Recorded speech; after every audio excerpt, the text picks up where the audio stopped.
are so excited today. We are here for a very special video where we are going to be talking about our favorite stop motion films. And I'm Rachel, and special guest Larry's here. Hi. Yes, this is so fun. Thank you for having me on. Yeah. So, Larry, what do you think makes stop motion animation special and fun? It's just, first of all, the work that's put in. It's just like, I love watching the after credits and such where you get to see the animators at work. It's just so interesting and intrigues me so much that you can do all of that and create these films. But they're just so unique. They have a different atmosphere, no matter if they're more family-oriented or if they're even a more adult-oriented. Mm-hmm. Something like Anomalisa is so different than Sausage Party, certainly. Mm-hmm. But they just have a different atmosphere, a different feeling. They're so unique when you go into a stop-motion animated film. You know it's going to be unlike any other animated film you see that year. Yeah, and I just love the attention to detail that's required. Yes. And the world building and the way they create everything like tactilely, and you'll see like the backgrounds are just so full and rich and interesting, and you can just see the creativity of the animators. It's really, really, really fun. So stop motion is one of those that even if you don't enjoy the film, I don't think there's a situation where I haven't and just like still just looked at it and said, this is just so gorgeous. Yeah, it's so fun. So fun. So, and I feel like in much modern animation, you kind of lose that sort of tactile touch of the artist because it's all in the computer. Mm-hmm. So it's a really special form of animation. So this is going to be really fun. So mine aren't, I'm not 100% happy with my numerical ranking of it, but I'm just going to go with it. But these are just 10 that I like. So don't. Beautiful. Try not to keep the debate in the comments about my order, please, because I'm not super confident.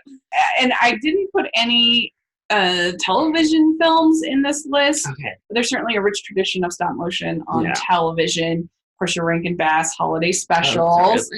They're kind of hit and miss. More towards the miss. Rachel's rankings aside. But I do like A Year Without Santa Claus. That one's really funny and great with the Miser Brothers. That one's that one's my favorite. But what do you have at number 10? So in at number 10, I have Frankenweenie from Tim Burton. So this is obviously the full-length film that came out in the last couple of years.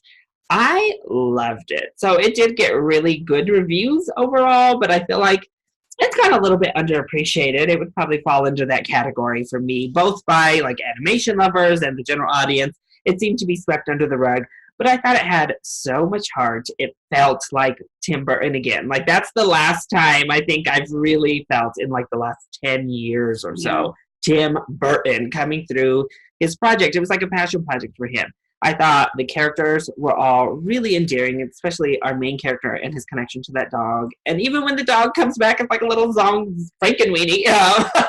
He's so cute and it's so sweet. It really touches my heart.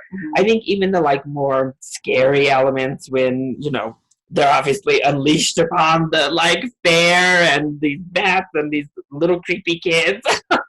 It all just feels like authentic Burton to me. The animation's beautiful. I love that it's in black and white as well, which is so unique and different.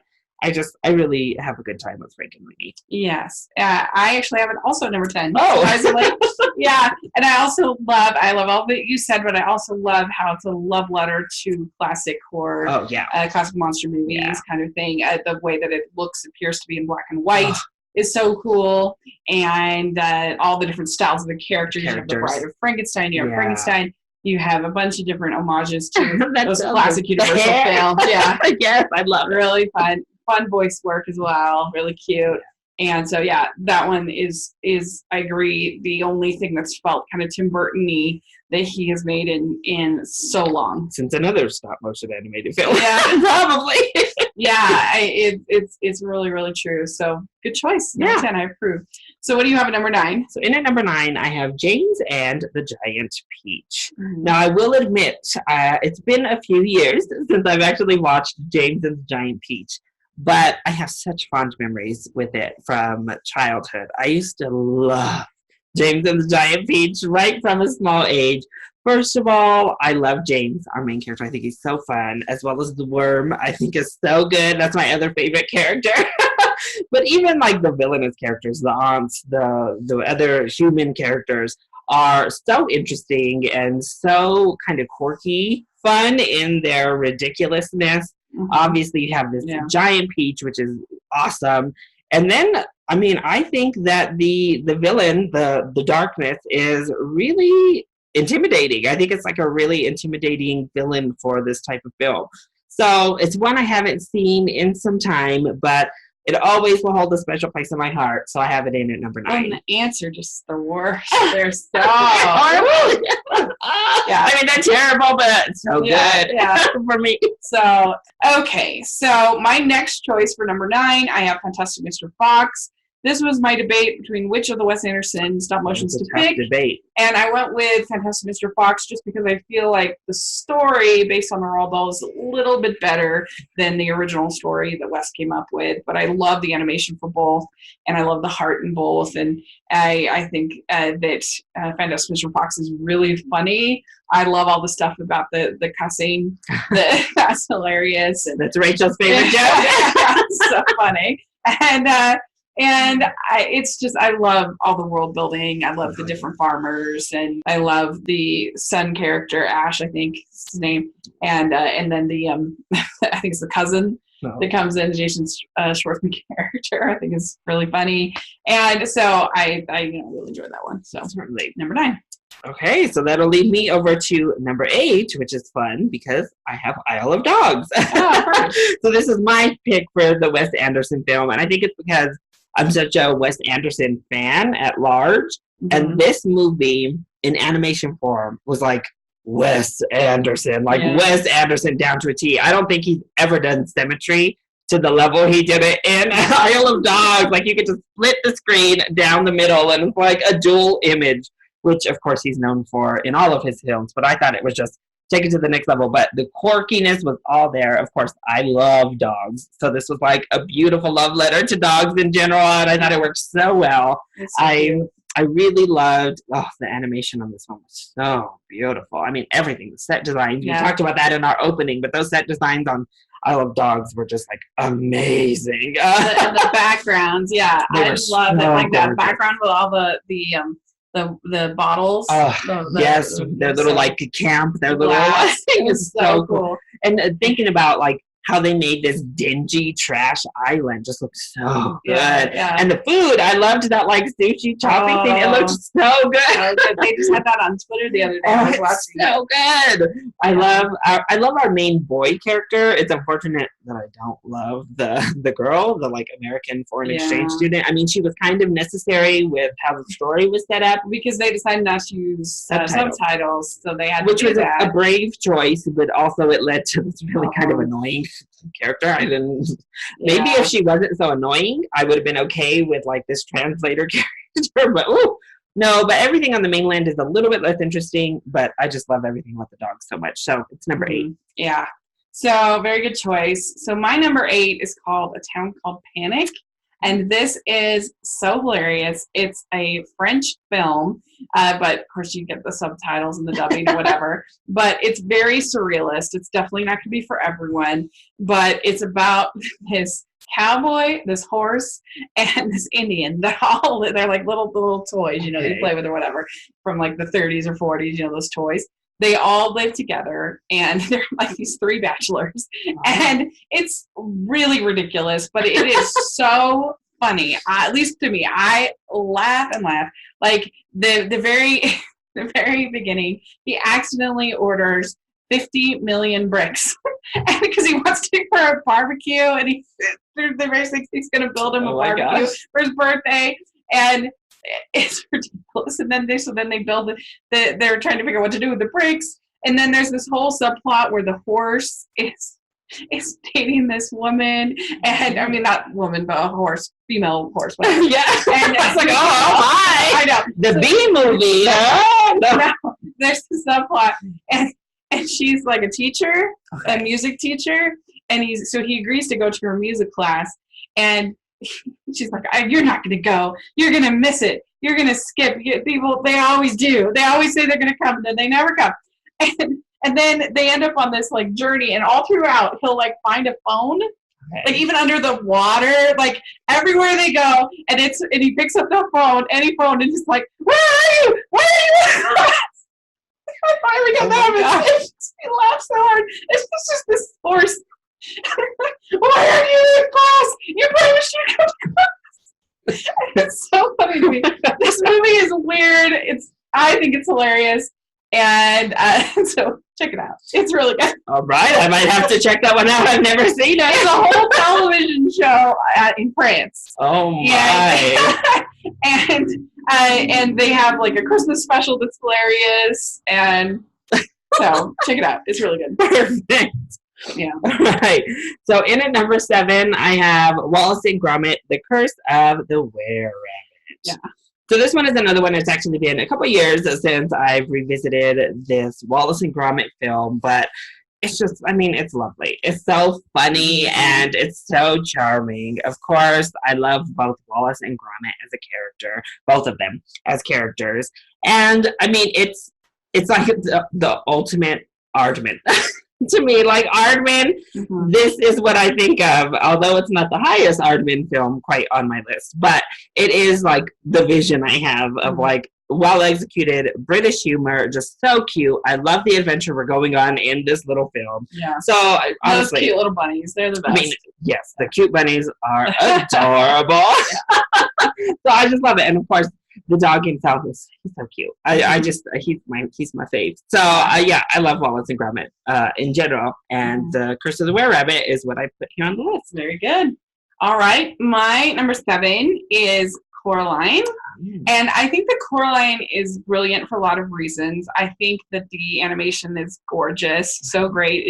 Back in the day, it used the 3D so well. Yeah. It was very inventive with that. The backgrounds are really cool. Coraline is such an engaging character. She's such a lovely character. And I think what's really cool about the movie is that she is given this choice of whether she wants this idyllic life, because her parents are kind of awful. They're terrible. Yeah. And they don't really improve all that much. Maybe her dad a little bit by the end, the real parents. But she's forced. I think it's easy to set up a character arc where a character has to decide to love people that are lovable. That's easy. Anyone can do that. It's a lot harder to decide that you're going to love people and maybe even fight for them when they aren't lovable and when they aren't caring people. That's a lot harder. But she's wise enough as a young girl to see beyond the perfect food and to see beyond the facade and see at least her parents, even if they aren't the best parents, they are real.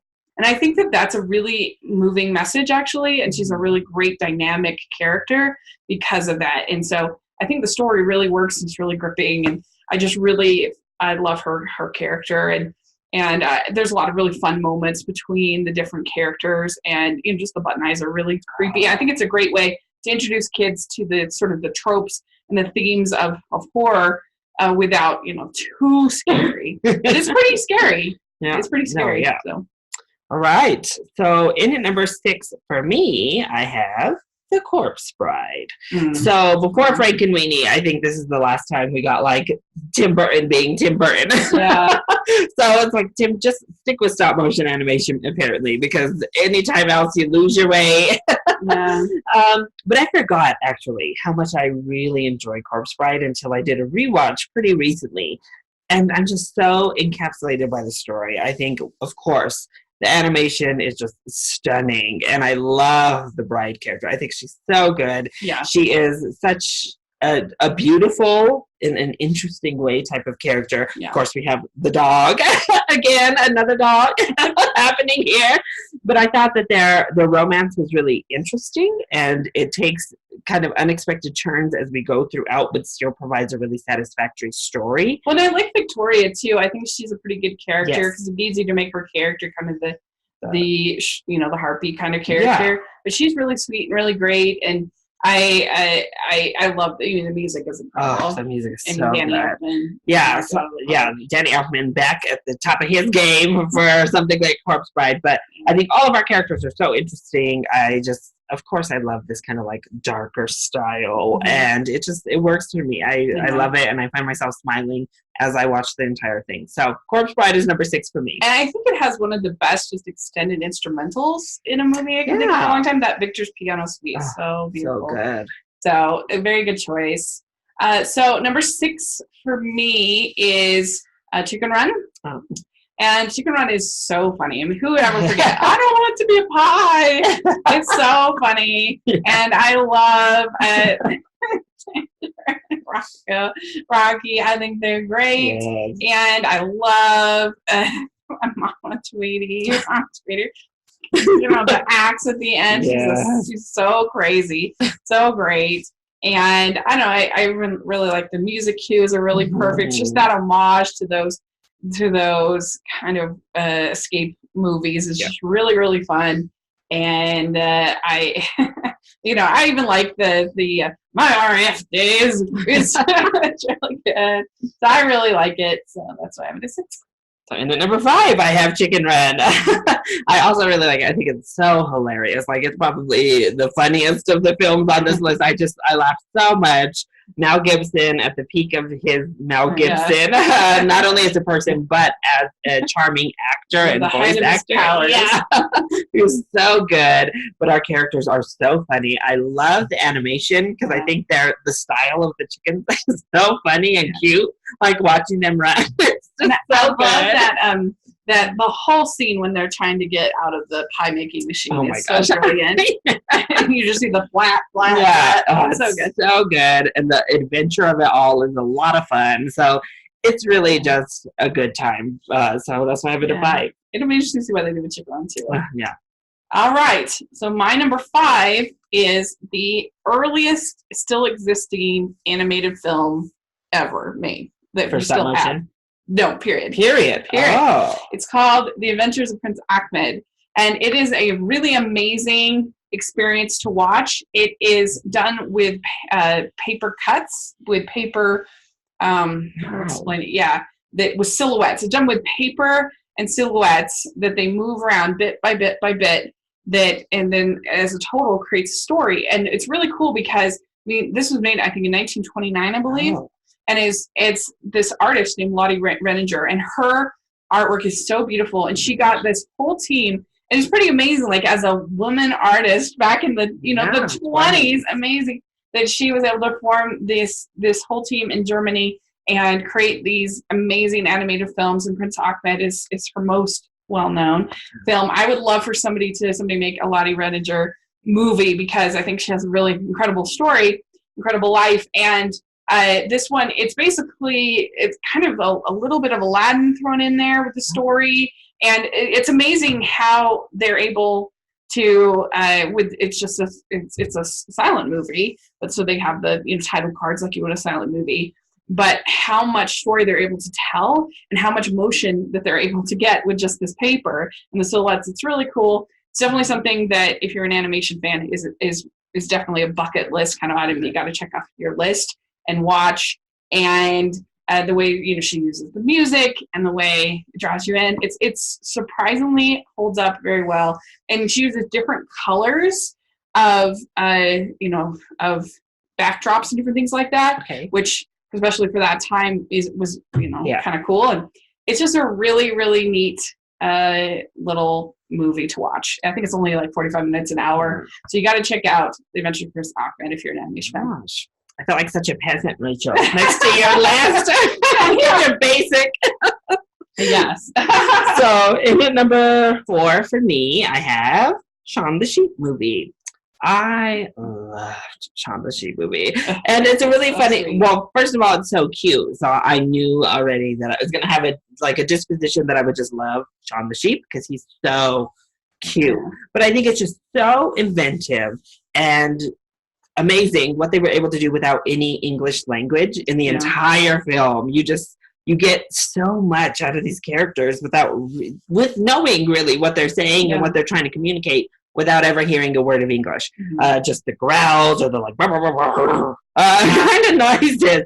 Plus, it really goes back to like Chaplin. Yeah, it's so good. Era of kind of comedy, Buster Keaton. it has that those kind of themes to it. And it's amazing to do that with stop motion animation, like to have such physical humor with like something you're sitting here and manipulating as a little stop motion character is amazing. Yeah. Plus, I think the entire adventure is just so much fun. I think Shaun the Sheep is such a endearing character at large. And his adventures through the city, obviously the encounters he has in like the restaurant and throughout all the city with these people is so fun, as this dog and then the farmer after him. I mean, it's just such a good time. I find it so sweet. I really just love Shaun the Sheep movie. I can't wait for the second one. Yeah, I'm excited. So my number 4 is Paranorman, and I think the Paranorman has all of the great trappings of a fun zombie movie. Yes. That can be quite scary, has some pretty good scares in there, but it's also quite funny. And also, I think the message of sort of the bullied becoming the bully is very unique, in the way that Norman is able to talk to the witch in a special way and tell her, look who you become. You become the person that you hated. You become the person that turned you into this person. You become worse. Yeah. You become worse than them. And so I think that it has a huge heart. It's so beautiful. It's so inventive, and great voice acting in that one as well.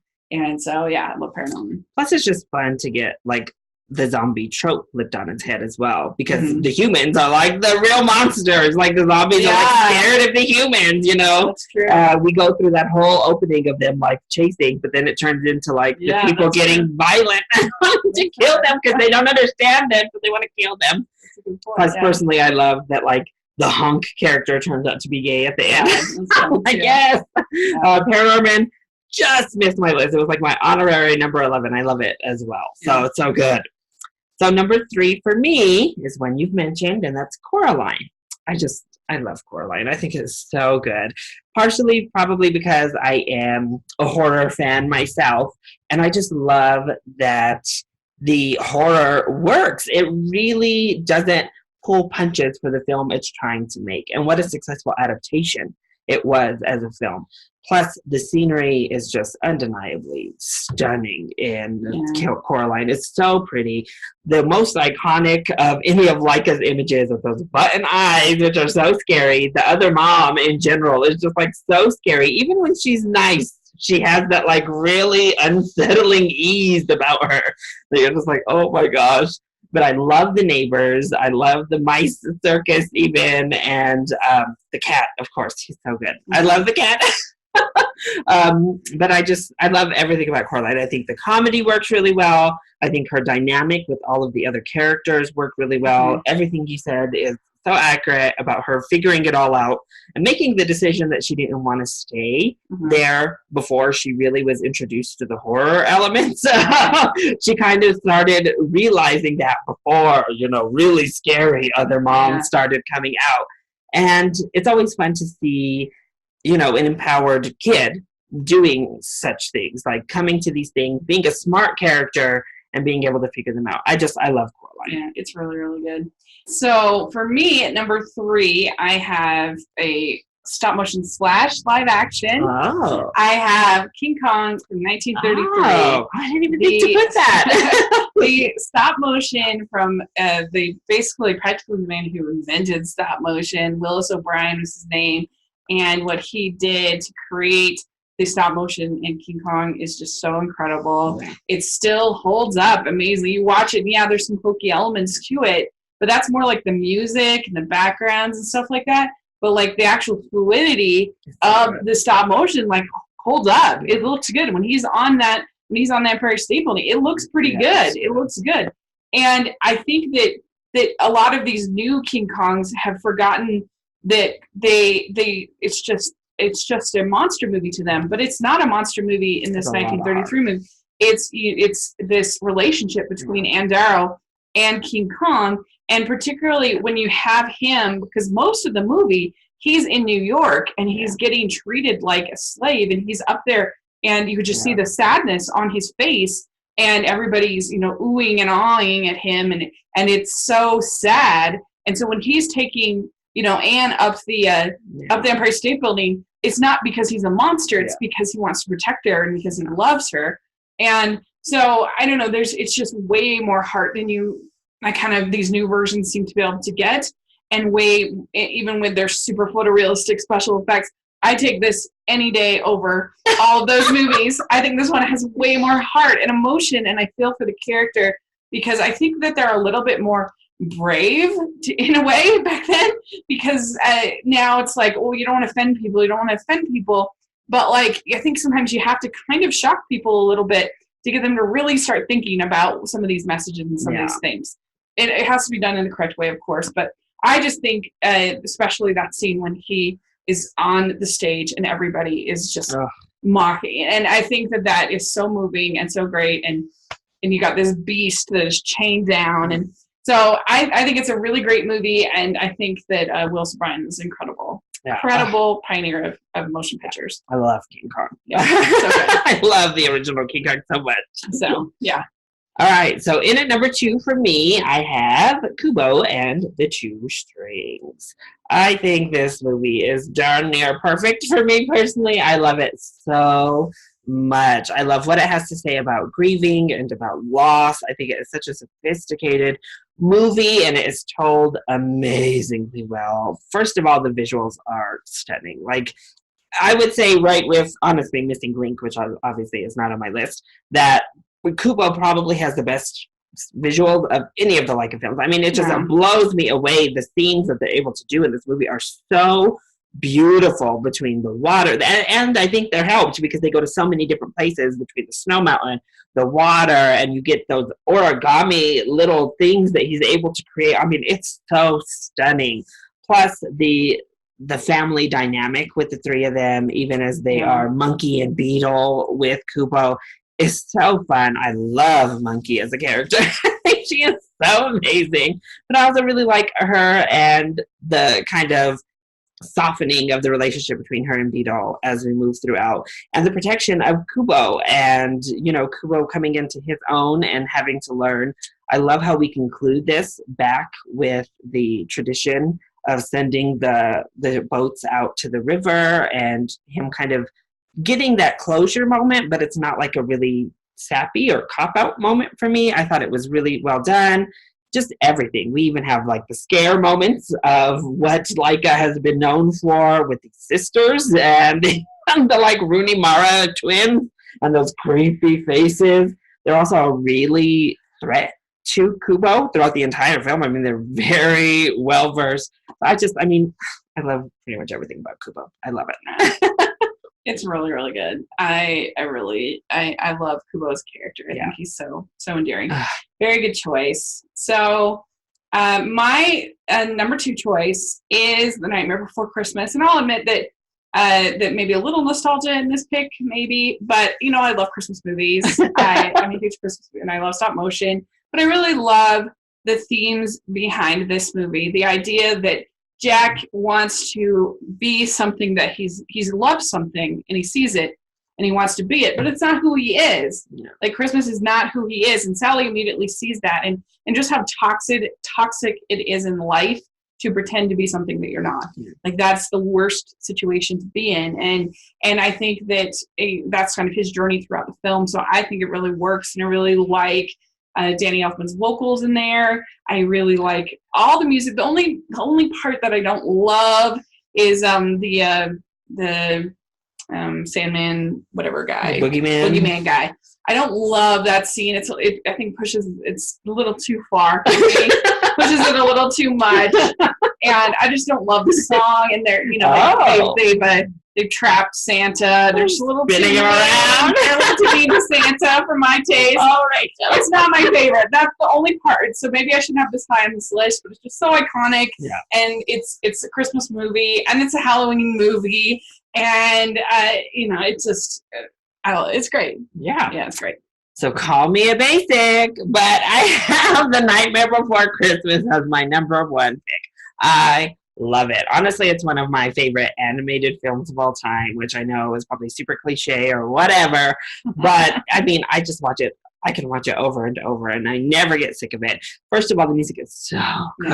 I mean, all of this music is just amazing in this film. I even like the Oogie Boogie man and his song, and I think I mean, you can just sing it at any time. You can just pop at your head. What's this? As soon as you hear the phrase, what's this? You want to like follow it up. But the more of the song, I mean, it's so good.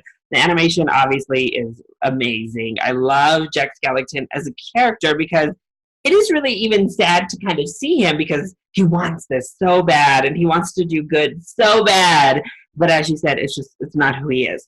And then seeing Sally, she is amazing, and her journey trying to constantly, I love the antics of the frog's breath over and over. I mean, it's great. Obviously, I love Zero. I mean, come on. But I just think all of it is so good. The like kind of creepiness about it is great, but the songs are wonderful. It's really fun. I mean, everything about The Nightmare Before Christmas I think is fantastic. And Henry Selick did a great job. Henry Selick did a great job. That is right. Okay, very good. So my number one, my favorite, I just picked Wallace and Gromit as a whole. Okay. If I was going to pick my absolute favorite is the Wallace and Gromit shorts. I think they are better than Were Rabbit. They're so funny. They're so sweet. I love Wallace and Gromit as characters. Yes. I think they're so well written. And but Were Rabbit it feels a little overstretched at times. So I think that's why I like the shorts maybe a little bit better. But I still really love it. I think it's really funny. It's really sweet. And I just love Wallace and Gromit as characters. I love those little bunnies as characters. They're so sweet. You even get Shaun the Sheep was introduced in Wallace and Gromit. And I don't know, like it's been a while since I've seen this, so I can't like recite dialogue or whatever, but I just really love it. And I particularly love all the little shorts that they have. So the Wallace and Gromit is my favorite, but I really like my whole list. They're really fun, and I like all of them to your list. You can't go wrong with much. There's so many good stop motion films out there, whether it's animated or injected into live action films. Oh, it's so good. So let us know in the comment section what some of your favorites are, what you think of our lists, or let us know on Twitter and what you think, and we'd love to hear. We'd love to talk with you. Yeah, that would be really fun. So, Larry, where can people find you? You can find me here on YouTube as well as on Twitter and Instagram, all at the handle LCScreenTalk. Great. You can find me at Rachel's Reviews all over social media and on iTunes and YouTube. If you're listening on iTunes, if you can give us your ratings and reviews. If you're watching on YouTube, if you can give us thumbs up and subscribe to the channel, we really appreciate it. So thanks so much. Thanks so much for joining me. Yeah, thanks for having me. And let us know, and we'll talk to you all later. Bye.